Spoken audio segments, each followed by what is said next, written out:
This lesson is over solving systems of linear equations using the graphing method. And first of all, systems of equations are just having multiple equations. And so we're going to look at multiple equations and look for a solution that works for both of them. And while we know that y equals 3x minus 2 has an infinite number of solutions, and we know that y equals negative 2x plus 3 has an infinite number of solutions, what you'll find with equations like these is they actually only have one solution in common. And so as we start looking at them, the graphing method is when you actually go through and graph these and then look to see where they have in common. Now the graphing method is great for getting an estimation of what the answer is. And so as we look at this, let's look at this first one here. Y equals 3x minus 2. It crosses the y-axis at negative 2. So I know it's going to cross the y-axis right here.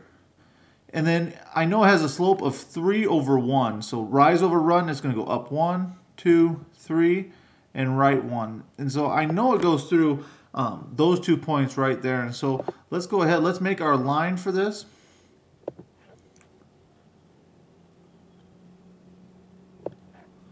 Through those points there, and when you do this on your paper, you'll have a nice accurate line there. You'll want to use a straight edge as you do that. Now I look at my next equation, and I do the same thing. It crosses at positive 3, and so that's where my starting point is. And then it goes down 2, 1, 2, right 1. Now as you can see, sometimes this will happen where you can already see where that point of intersection is going to be there. And so as I put my line on there, I'm still going to look for where the two lines cross. And so as I do that, I put my line on there, and you can see that the two lines are meeting at the point 1, 1. And so the solution to this system is 1, 1. So graphing it will give us an idea of what the solution is. So remember, as I graphed it there, it looked to me like the solution was at 1, 1. Now, the graphing gives you an estimation of what the solution is. You have to check it to see if it actually is a solution to both of the equations that we're working with. And so as I plug in 1, 1, y is 1, and the x is 1. And so I plug it in, 1 equals 3 minus 2, and so 1 equals 1. So this is a solution. The ordered pair 1, 1 is a solution of this equation. That does not mean that it's a solution for the system. In order for it to be a solution to the system, it has to be a solution to both of them. Now with here, it's easy not to get confused which one is the x and which one is the y. Make sure you remember as you do these in the future, every ordered pair is always x, y.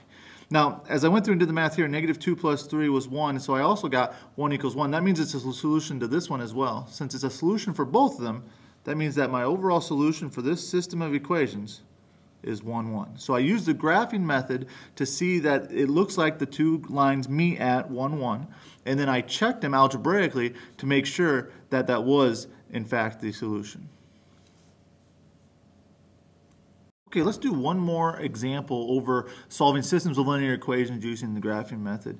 I encourage you on the second one, to go ahead and pause this for a few moments and actually try to work it out yourself. And so what you'll be trying to do is you'll be trying to graph it, look at where the two lines cross, and then plug in those ordered pairs to see if they are solutions to both the equations that we're dealing with. So go ahead and do that, and then I will go through the problem as well. Okay, so going through the problem here, the first step is to graph it. I want to put it in slope-intercept form. Remember, to have it in slope-intercept form, this y has to be all by itself. And so I'm going to go through, I'm going to subtract 3x, subtract 3x. Now I can't combine these because one's just an 11, the other one's got an x on it. So I have y equals 11 minus 3x. I also want this to be in slope-intercept form to make it easy to graph, so I'm going to subtract x, subtract x. I have negative 2y is equal to 6 minus x then. My goal is still to get the y by itself, so I have to divide by a negative 2. And as I do that, remember that negative 2 has to go into both of them. So 6 divided by negative 2, that's negative 3. Now negative divided by negative, that's going to be a positive. And then remember there's a little 1 here. We don't write it on there, but there's a 1 there. And so this is like having 1/2. And so really what I'm adding here is 1/2 x. And so these are the two equations that I want to graph. By putting them in slope-intercept form, it makes it easy for me to go through and graph it. Okay, so now I'm going to put these on the graph. Remember, as I go through to graph from here, the number that is by the x, that's my slope. The number that's all by itself, that is the y-intercept. And so I know this line crosses the y-axis at positive 11. And so I go up to 11, and I make a dot. Now from that dot, I know that the slope is -3. That means it's going to go -3 over 1, and that's rise over run. So that means it's going to go down 3, 1, 2, 3, and right 1. This is the other dot that's going to be on that line. So I know that line is going to come down through there. Remember, as you're doing these at home, to use a nice straight edge as you go through there. And so I want to go from here and use that straight edge so that you get a nice line on there. Now as I do my other one, I know it crosses the y-axis at -3, and then the slope is 1/2, and so that means it's going to go rise over run, up 1, right 2.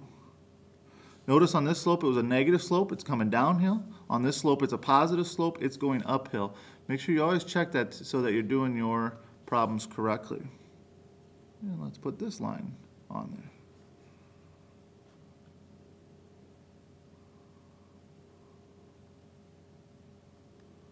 Now, as you can see, my lines aren't perfect, and a lot of times when you do it on paper, your lines aren't going to be perfect either. And so I get this point here in the middle, and it's hard to tell exactly where it's meeting at. And so I'm looking at that meeting point there and trying to figure out what I think the answer is going to be. And as I look at it, really there's a couple different options. It looks like it could be 5, -1, or it could be 4, -1.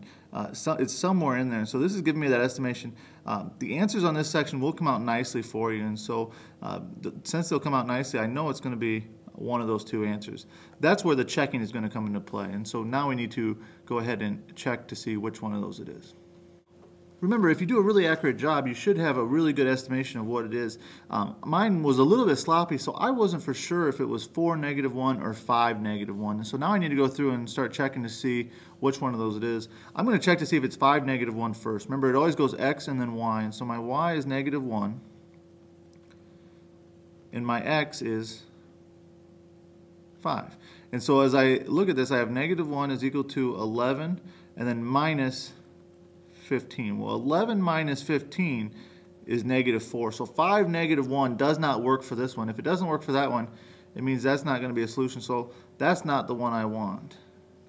Now, if it would have worked for that one, then I would have tested the other one to see if it worked for that one. Just because it works for one, that doesn't mean it's going to work for both of them. Now let's check 4, -1. Again, my y is -1 there. Now when I put the 4 in there, I think you're going to see 11 minus 12 does equal -1, and so it works for that one. Remember, that is not enough information to see whether or not that's going to be a solution to the system. It's a solution to this equation, not necessarily to the system. So what I have to do is I have to go through and plug it into the other one as well. Really do a nice job of keeping track of which one is your x and which one is your y. -3 plus 2 is -1. Again, it works. It comes out to be -1 equals -1, so it is a solution to this one, it is a solution to that one, and so that means that our overall solution for this system is 4, -1. All right, class, remember as you go through and solve these systems of equations today that there is only going to be one solution that you're finding, kind of like there's only one thing that you should ever eat for breakfast, and that is bacon. And so please, tomorrow morning when you wake up after watching this video tonight, please have some bacon. Come to school ready to work on these problems. And I always like to end with just a little life tidbit here for you. I'm pretty sure that Pringles actually had the intention of being a tennis ball company, but on the day they were getting set to make their tennis balls, truck full of potatoes showed up. But Pringles is a laid-back company. They said, you know what? Let's just make potato chips. Have a good night.